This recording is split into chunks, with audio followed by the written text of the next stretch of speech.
UFO encounters with their military and their civilian population. That's undeniable.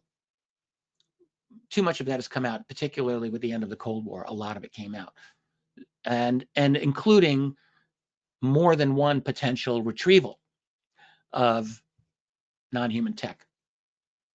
Now, Russia went through a huge upheaval in the early 90s, but there's no reason to think that that connection was lost between the old Soviet Union and the current Russian state.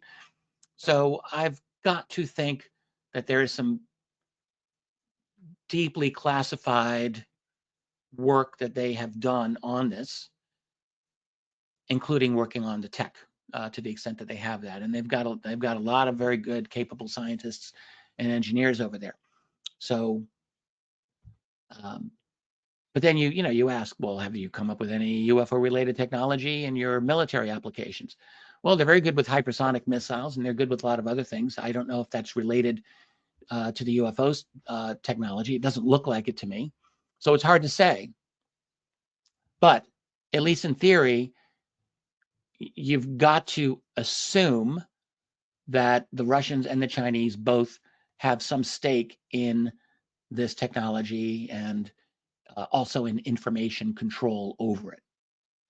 In fact, I think that's got to be assumed because they're not talking about this at all. And it's clearly a very significant thing. I mean, we're getting more than enough out of, mid-range to upper range U.S. government officials. There's no way that I can imagine that the Chinese and the Russians don't have a similar amount of connection to it. So there's that.